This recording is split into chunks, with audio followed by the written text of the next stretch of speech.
All right, we're back on the buggy for a little while. I pulled a piece of conduit to go the length of the car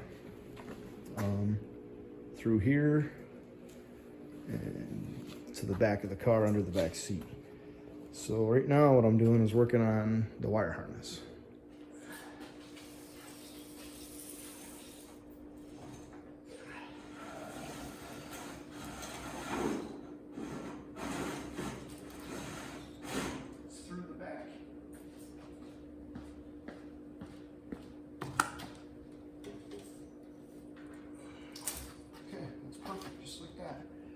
Do it a little long on each side and you can cut off what you need. All right, I pulled this half of the body off. It's time to fiberglass that. I've been not enjoying looking at that for a long time, so fiberglass it up. And while I got the body off, I think I'm gonna paint everything and mount the seats next. I draped wax paper over the metal because that sheet metal I want to take out after I get the fiberglass done. And I filleted the edges a little bit to give the fiberglass something to grab onto. If I'm doing this wrong, I'm doing it wrong because I don't know what I'm doing. So if the paint cracks someday, then I'll fix it. That's kind of one of the reasons I decided to do, we'll say a good rattle can paint job, because if this starts cracking and snapping as I drive it down the dirt roads around here, then I'll fix it and paint it the right way. But for now, we just want to get her going. So I'm gonna start putting fiberglass down.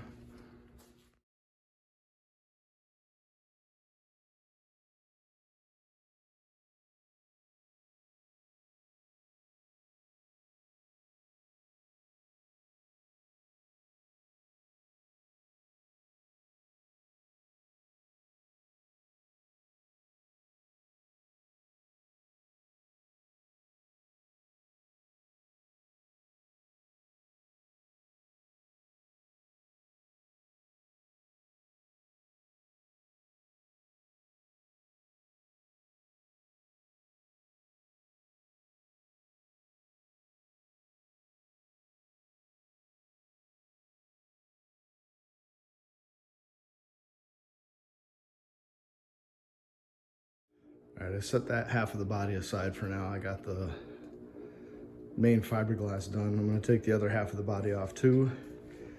And we're gonna do the final metal work, mount the seats and everything and paint it. Then we can put the body back on kind of last. We're gonna get it like drivable the way it is.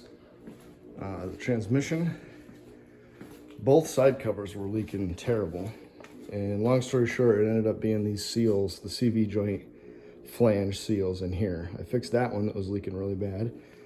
Then I left it hanging like this for overnight and it was still dripping. And this one was bad too. And what it looks like happened is this case had a hole rotted in the bottom of it, and we fixed it very carefully with JB Weld. I know that sounds hack, but it worked. But I think from this, whatever corroded the bottom, I think also the CV flange where it contacted the seal was rusty.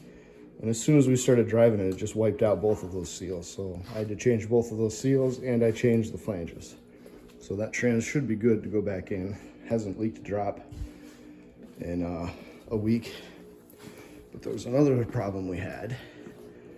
I made the poor decision. I didn't think it would be a big deal. I made the poor decision to weld the cage directly to the trans mount, and I couldn't get the transmission out.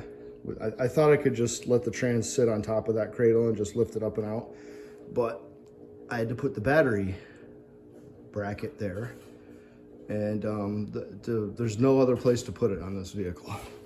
So when I put that when I put the battery box directly above the transmission, that's what made it so I couldn't get it out.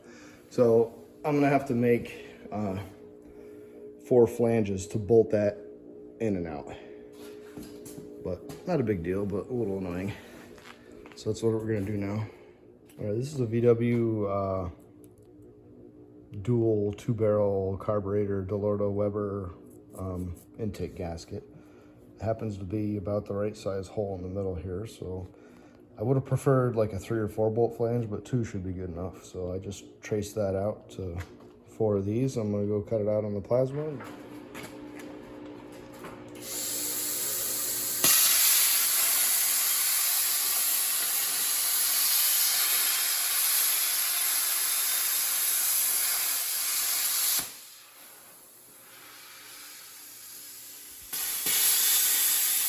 There they are, pretty rough. I'm gonna kind of deburr the slag off with a flap disc. I chipped off as much as I could with a chipping hammer. Then I'm gonna clamp them together and grind them together so that the 2 match. All right, we got 2 pairs. So these 2 are mated for life. I clamped them in the vise real tight. So we just gotta make the shape match over the 2.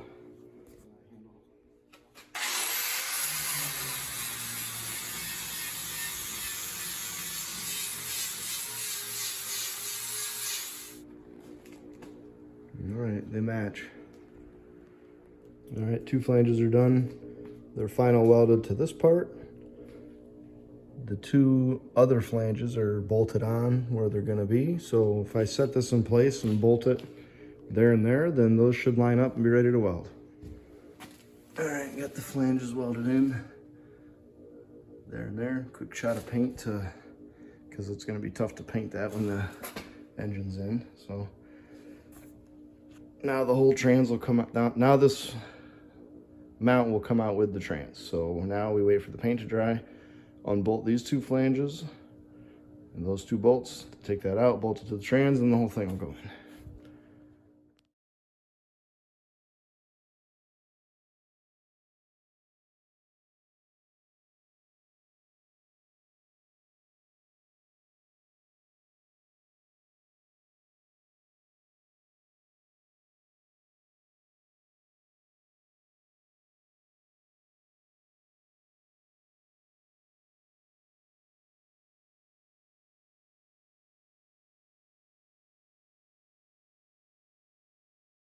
I rough wired it.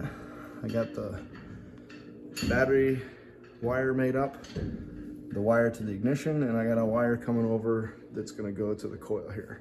So the bare minimum to get it running. I pulled some extra wires here for future things like alternator and things like that.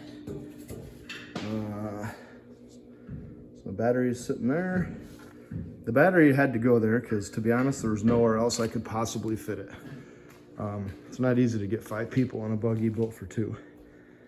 So battery's tucked up in there. It's not an ideal place. It's gonna be a pain in the butt if I ever have to change it, but we'll get it done. Connor's working on putting the front shocks on. They turned out good. One of the nicest things on the vehicle. So after he gets that wheel back on, we're gonna pull this side of the body off and get that shock on and start polishing the turd up.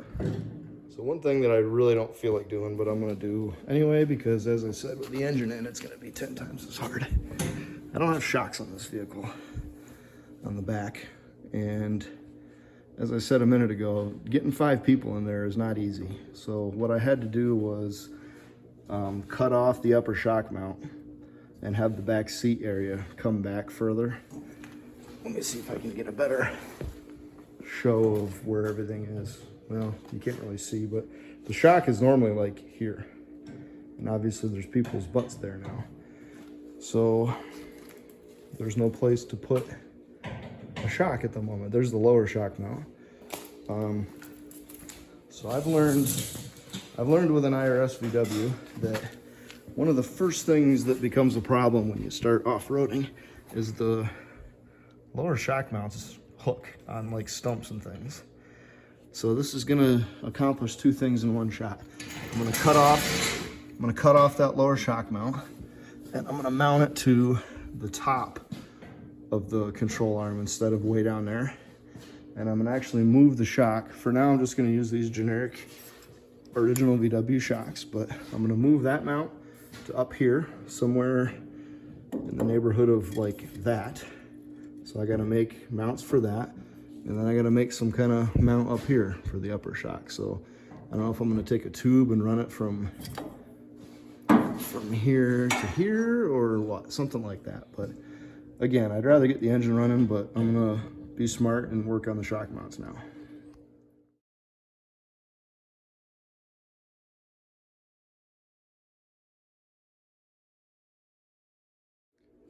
All right, I got off on a tangent doing other stuff, but it all has to be done. Basically, I got the front brakes done. Both sides are totally populated now. I plumbed them in. I got the reservoir mounted there very simply and quickly. Pulled the wires up from, I think I said before, I ran conduit along the tunnel. Came out here, came through there. I'm gonna RTV that area to make sure that doesn't rub through. Kind of do your own grommet. And I welded in just this very simple piece of round tube and just kind of electric tape the wiring to it. All I got to do is keep that up out of our feet. I used electric tape because if your feet are up in there, you never know, a zip tie you might scratch yourself on or something. So all I got for now is battery ignition and starter. So this front is ready to start. It's ready to brake. I kind of quick rattle canned everything to pretty it up a little bit, church it up a little.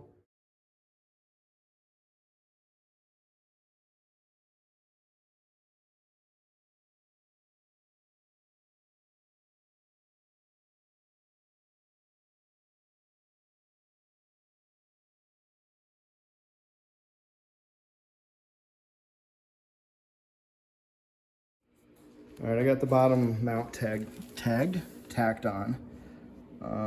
You can get a lot of weld about halfway around, but over here is kind of hanging out in space. So I got to do one of two things: nothing, or make a plate to fill in these gaps. But the thing you got to keep in mind is the shock doesn't hold the weight of the car up. It just dampens the suspension, so it doesn't really need to be that strong. So I think I might just weld what I can for now, and then just keep an eye on if it starts to crack or anything, and then I could reinforce it. But right now I got to make an upper mount. So I am out in the middle of absolutely nowhere.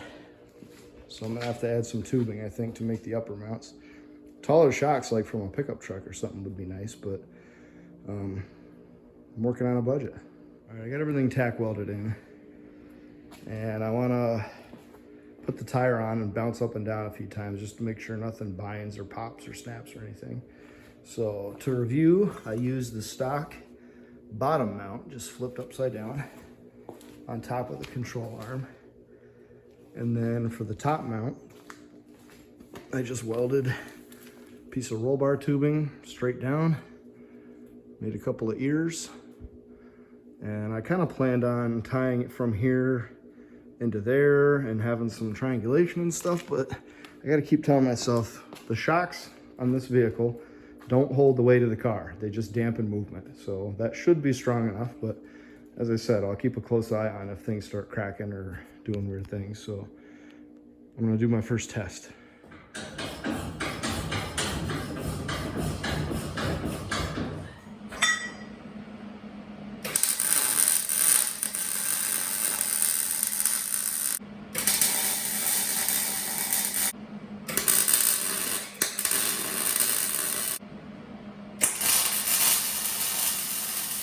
All right, boom, there it is. Bounced up and down 1,000 times, nothing hit. Nothing anywhere near hitting. Beefy. I'll tell you what, that's beefier than the stock lower brackets, that's for sure.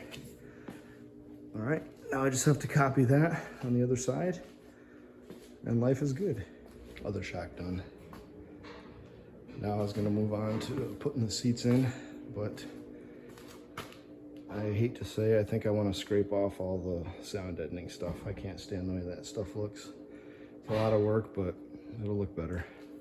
I just discovered something pretty good. I was using a putty knife and a hammer to drive all this insulating stuff off, and I got sick of that in about 2 minutes. So I'm trying to use this air hammer. See how that works. Make sure it doesn't destroy the metal too much.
Good thing I vacuumed the floor a few minutes ago.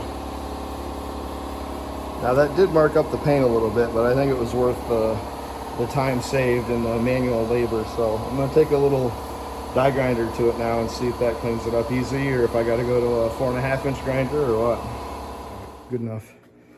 I just put a half a coat of paint on just to kind of cover it up a little bit. The camera's picking up some weird swirlies here, but that's not, in real life you can't really see that. So another coat of paint and that'll clean that up better. Now I'm gonna move on to mounting seats. All right, I ended up with this frame. Very simple. All 6 bolts are being used. And I put angle on the corners like that because note those 2 holes. Those 2 holes are gonna sit there and there. So I've got 2 cross pieces here, and then those will just sit right on top of it.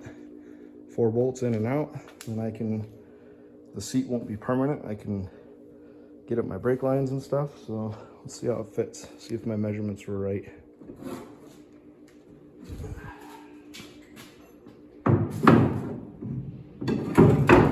Dropped right in like it was made for it. All right, let's see if the bolts drop in first try. There's 1, 2. I'm going from the top down so I don't drag my calf over a bolt stud. And shoot the 2 back here. 3, 4. Wow. Nice.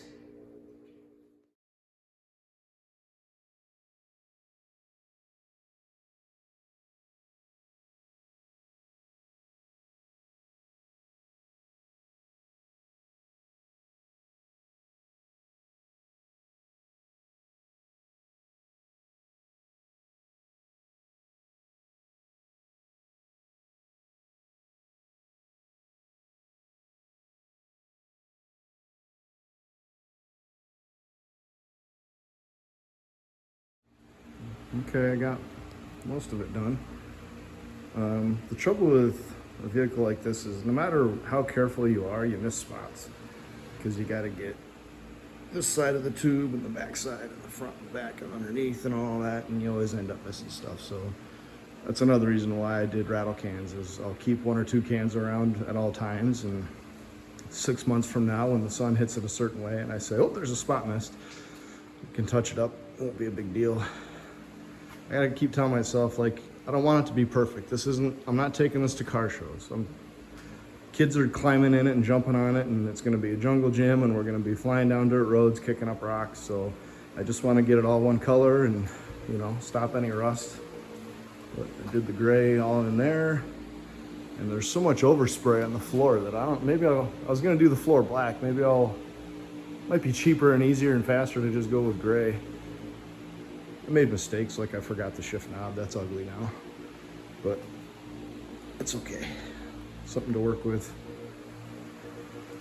I like the gunmetal gray instead of like a primer gray or black. I do black everything, so I like the gray. And as I'm painting, I'm forgetting little things I'm going to be doing in the future. For example, the engine cage I haven't built yet, so whatever paint I did back here, I'm gonna have to scuff it up and weld to that, but it's okay.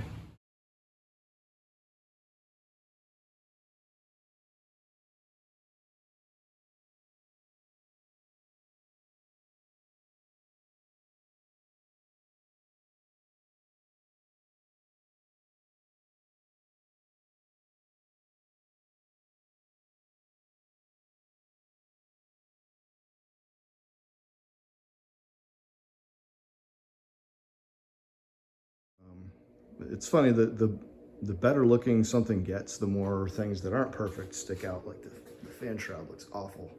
It didn't look bad before, but now it does. Anyway, so shock mounts, shocks are in it. Got the battery tucked up in there. Got my trans mounts removable with those flanges I made. Obviously paint. Got the front brakes done. Got to do the back brakes. Got the wiring done. So Next video is going to be final wiring, get the engine running, get the back seat built, maybe get seat pads for it, get the body back on. The body is going to be kind of a nightmare. It's kind of a mess, and I kind of hate Bodywork. But seat mounts turned out nice and clean, simple, light, the way I like it. So, doesn't look like it's much better than last video, but it definitely is. This body is going to be Bodywork. I hate Bodywork. I hate fiberglass. I'm not good at fiberglass. But that makes that look so much nicer, cleaner. Well, I got to hear some kind of life. With the engine in and like 2 wires I had to hook up, I don't have a fuel system yet, but I'm going to give it a shot of brake clean just to hear some sign of life out of this. Sometimes you just got to give yourself a little excitement.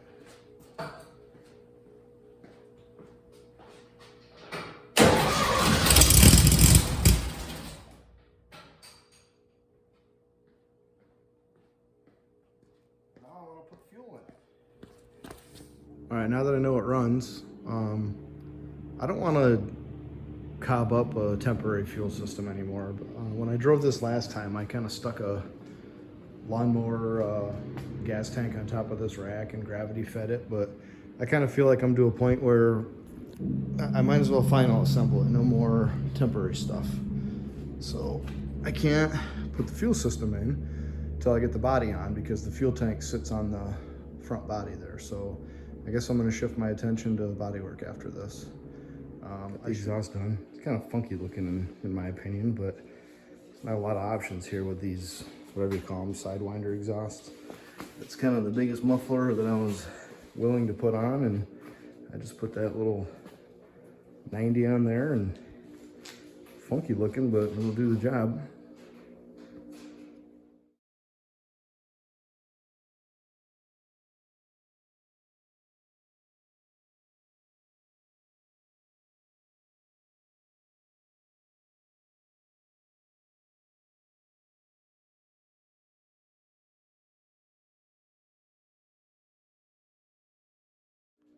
Well, the downside to being a drag racer is you got to buy new harnesses every 2 years. But the upside to that is you always have a steady supply of spare harnesses for buggies and go-karts and stuff. It's kind of a bummer they don't match, but whatever, I don't care. That's good enough. Remember, the body's going to be blue on this car. Now I got to come up with 3 seat belts for across the back seat. Figure out how I'm going to attach them. I'm probably going to go between the seat top and bottom and tie them in like under here somewhere. That's how VW did it, so that's how I'm going to do it. I wish I had 2 sets of those blue ones. They look great. Probably going to look terrible when they get all caked in mud.